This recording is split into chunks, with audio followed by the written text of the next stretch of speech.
Genesis Hope Ministry TV ni umuryango washinzwe ugamije gufasha abakene, imfubyi n'abapfakazi batagira kirengera, abana baba mwibarabara, abasangwa butaka, abarwariye mu bitaro ndetse n'imfungwa. Nawe nimba hari umusanzu wifuza gutanga, duhamagare cyangwa twandikire kuri izo nimero ziri kuri screen.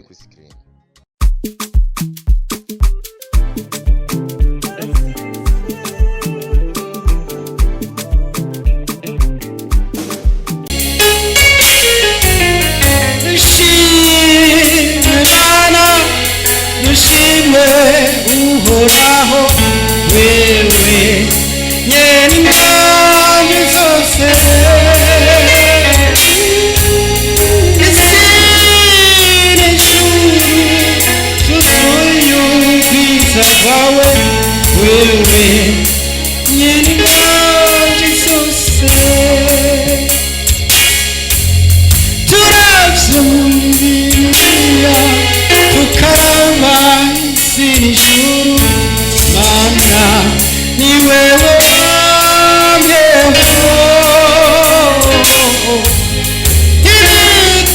ibituremera ngo biduteshe inzira mana tuganire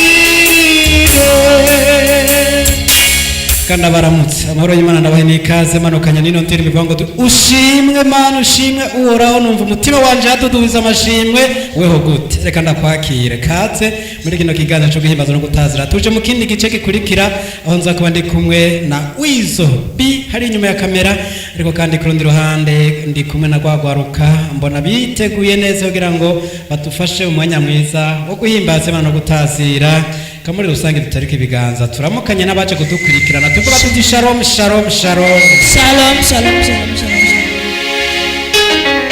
nuko reka muri kano kanya ronde kurevora ndayerekeza hegaje hariya kwa Martine cendo numenga yiteguye n'uyu munsi turamufise ariko kandi nawe aradufise uko biba bimeze Martine sangwe ikaze ego indirimbo ya mbere waduteguriye iravuga ngo iki ari hano kugira ngo akore iki aduhezagiye indirimbo ni nziza cyane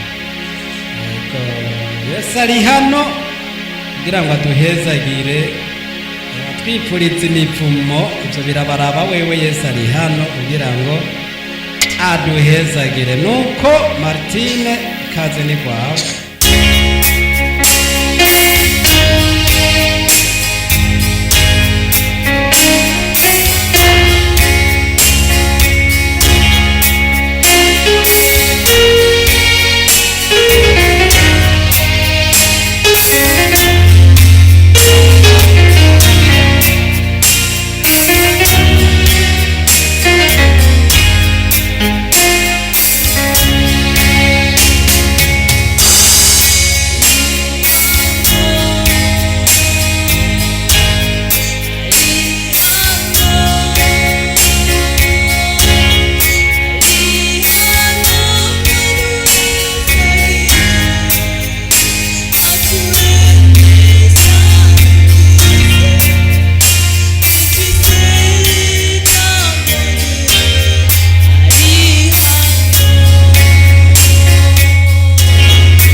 nziza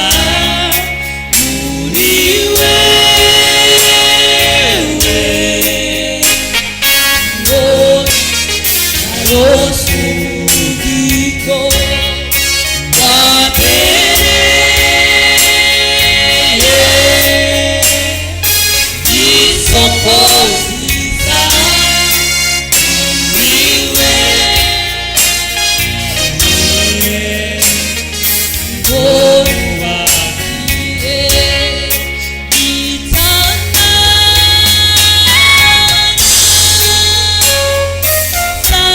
samarira muri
gitandara zamanirata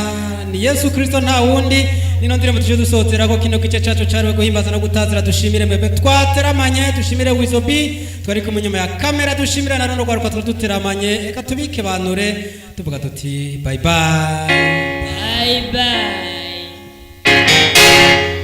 Tarisisi Hope Ministry TV ni umuryango washinzwe ugamije gufasha abakene, imfubyi n'abapfakazi batagira kirengera, abana baba mwibarabara, abasangwa butaka, abarwariye mu bitaro ndetse n'imfungwa. Nawe nimba hari umusanzu wifuza gutanga, duhamagare cyangwa twandikire kuri izo nimero ziri kuri screen.